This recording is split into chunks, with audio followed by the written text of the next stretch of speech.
guys, Tiffany with Crochet Not Just for Granny. I have a Facebook page if you want to go on and look at all the different things that I do and tutorials and ideas that I find. And I wanted to do a series of teach yourself how to crochet and by using YouTube, and because that's actually how I taught myself. And so basically we're going to start with a slip knot.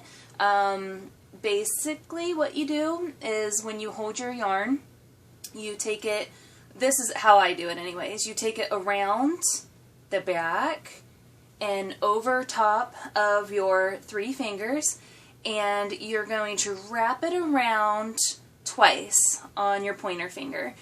So when you grab with your middle finger and your thumb, you're going to take the back and you're going to pull it over top of the front loop, and then you're going to grab that new back loop, and then you're going to pull the front loop up with your finger, and then when you let go, it'll pull a knot, and then you'll have a tail.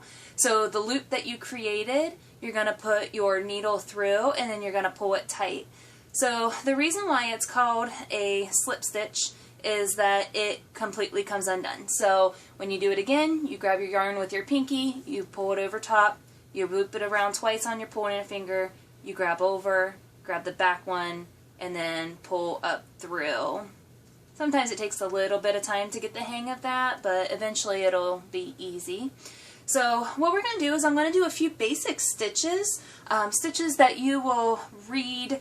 So basically when you start almost anything, you have to be able to chain. And some women, they just get to this spot and then they can't get any further. So when you do a chain, you grab your yarn and you pull it through the loop that you created.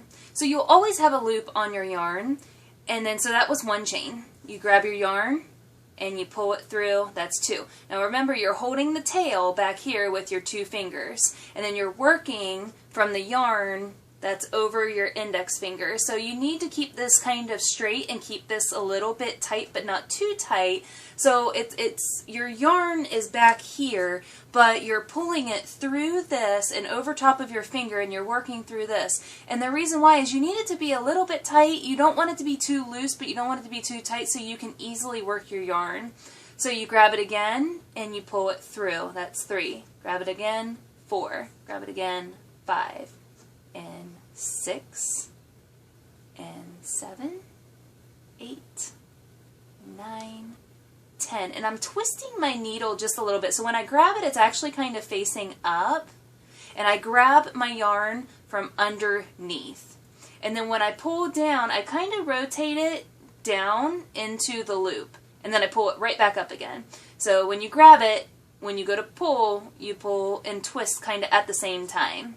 And you just keep going. You grab, you twist, you grab, you twist, you grab, you twist, you grab your twist. Grab and twist, and chain, chain, chain, chain. So each chain on to start your blanket, this would be for a blanket that you would continue to keep going for the width, as opposed to like a granny square, because if you try to put this together, that is going to be a gigantic hole. So you're never going to do this many chains for a granny square. Usually you stop around 6, 8. So back to doing a new stitch.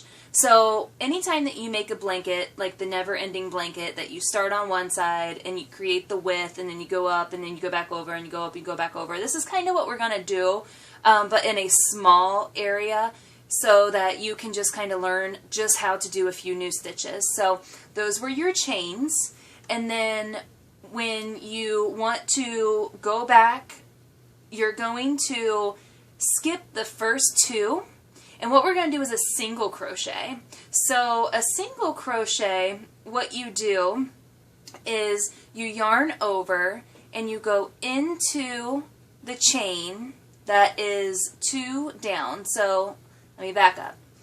So you have a chain here and a chain here. Okay, you're going to skip these 2 and you're going to go into that 3rd one. You're going to yarn over and you're going to go through the top loop of that 3rd chain, and you're going to pull through and through, and then now you have 2 of them, and then you're going to pull through.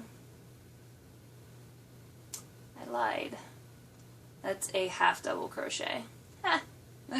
Look at me. So when you do a single crochet, you go through the loop, you pull it up once, and then you pull it up again. You go through the loop, you pull it up once, and then you grab your yarn, and then you go through both loops. So when you go through the hole, you grab your yarn and you pull through. So you have 2 on your hook, you grab your yarn and you pull through. Go through the next one. Grab your yarn, pull up a hook and a hook. Go through the next one. Grab your yarn and pull it through. Grab your yarn and pull it through both loops. Grab your yarn and pull it through. Make 2 loops. Grab your yarn and pull it through. And then you just keep going. And that's a single crochet. You never yarn over.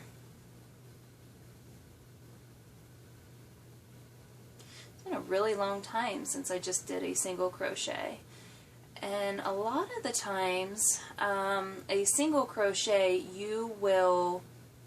it takes a long time to make a blanket this way, because it makes a very tight stitch, but it also makes a very small stitch.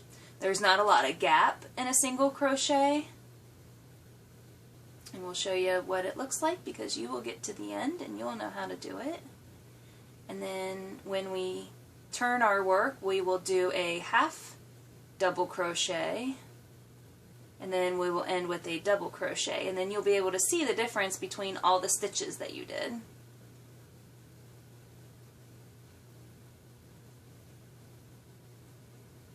And I'm in the last one, and I'm going to chain 1. So you can see that a single crochet is a very small stitch. It's very short, it's very tight. There's not a lot of gap between any of it. Okay? So now we chained 1, and we're going to turn our work so we can go back the other way. So now we're going to work in the back of the pattern. So after chaining 1, you're going to work into that first space right there beside the chain, and we're going to do a half double crochet. So you yarn over to where you have 2 loops on. You're going to go through the hole, and you're going to pull through and through that first loop, and then grab your yarn and pull through the top 2. Yarn over and go through the next space and pull through both loops, yarn over and pull through both. Yarn over, go through the next space, pull it through and through, grab your yarn and pull it through. Yarn over, go through the next space, pull through, and then pull through the top 2. Yarn over, go through the next space, pull through and through the loop, and then through the top 2. Yarn over, go through the next space, pull through and through, grab your yarn and pull it through the top 2. Yarn over, go through the space, pull the yarn through the space and through the loop, and then pull it through the 2 loops. Yarn over, go through the space, pull through the 1 loop, and pull through the 2 loops. Yarn over, go through the space, pull through and through. And then just keep going until you get to the end.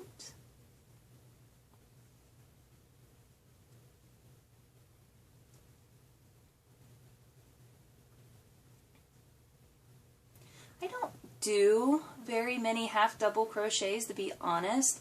I know a lot of the times I have seen it in fancier motifs where they're doing like a cascade effect. They want just a little bit different looking of a stitch, but I personally do not do this stitch very often, and I also don't see it in a whole bunch of blankets. Maybe a little bit more hats if they just want a certain size.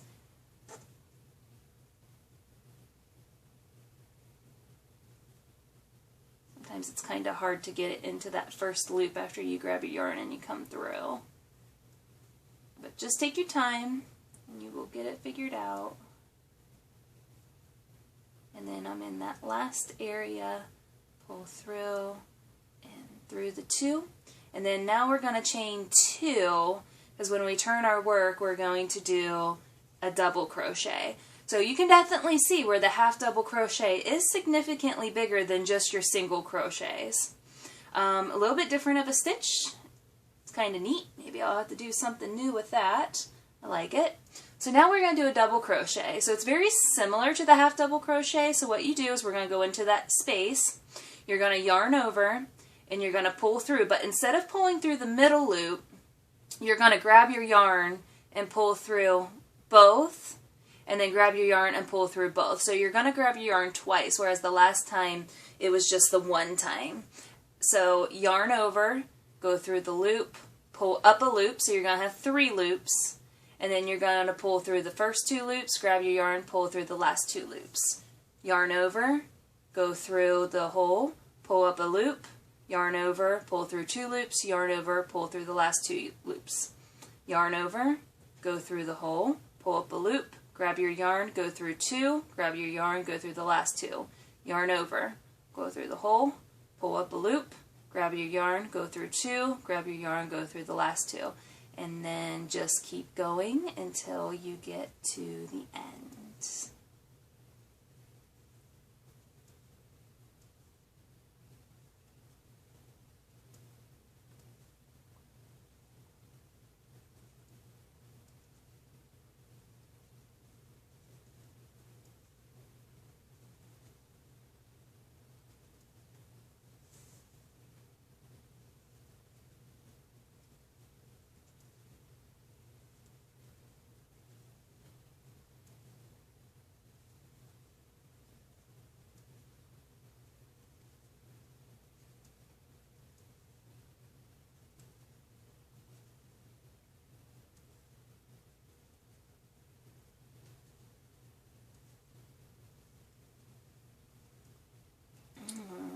Coming up on the end. And then to end this tutorial, I am just going to show you how to do a slip stitch. So you don't yarn over, you don't do anything but go into whatever space that you want to connect your piecework to. You're going to grab the yarn and then you're going to pull it through that last loop.